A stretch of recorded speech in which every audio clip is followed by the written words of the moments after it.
Hello po! Andito na naman ako sa bilihan ng party needs. Dahil lang magse-celebrate naman ng birthday ay si Mama. Balloons lang ang mga bibilhin ko. At sa tuwing bibili ng balloons dito kila ate ay nagpapasobra sila ng bilang o may dagdag para sa mga butas o may damage na balloons. At nang makapagbayad na ako, ang sabi ko kay ate dito mag-hi siya sa vlog ko. Ang bait ni ate, thank you sa uulitin. Anyway, fast forward. Charan! Okay na ang mga balloons. At itong batang makulit, nagprenamano na sa chicken fillet ni Lola Owa.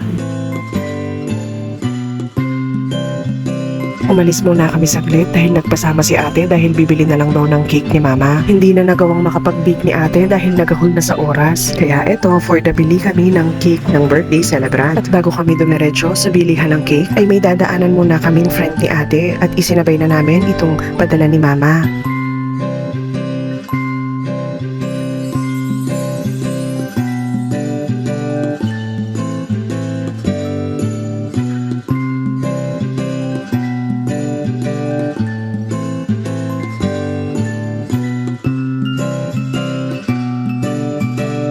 At dumaan din pala kami sa Shakey's dahil may ire-redeem na e-gift na mojos with garlic sauce si ate.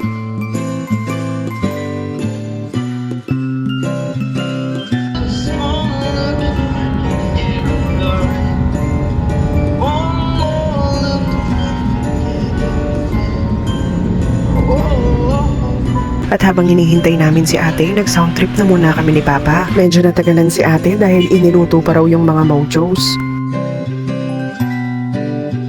At sa wakas, ito talaga ang dahilan kung bakit umalis at lumabas pa kami ng bahay. At dito sa Armenias namin naisip na ibili ng cake si Mama dahil ang request niya ay carrot cake. Naku, nakakapaglaway naman ang mga cakes dito. Ang daming pagpipilian. At kahit na carrot cake naman ang bibilhin namin, ay patingin-tingin pa si ate sa menu. At parang may balak na bumili pa ng isa para sa kanya. Umay na raw siya sa mga gawa niya. Pero in fairness, ang cute ng place at ang ganda ng interior.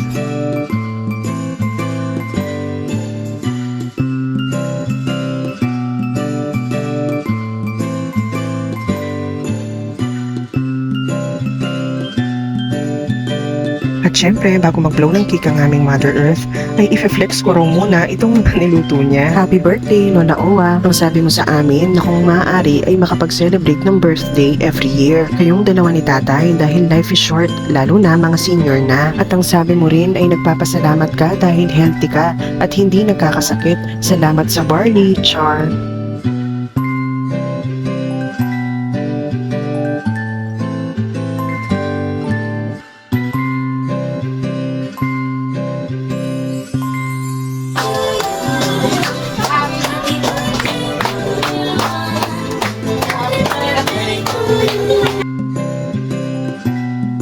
Ay naku, at hindi talaga nagpahuli ang batang makulit.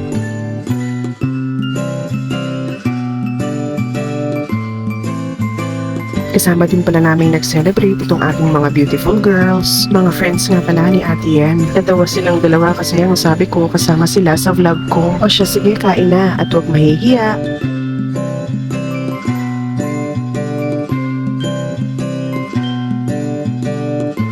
At eto, ang cute na cute kong pamangkin. Ayan at nagsawa na yata sa mga toys. At siya na ang nagpwesto sa lalagyanan ng toys.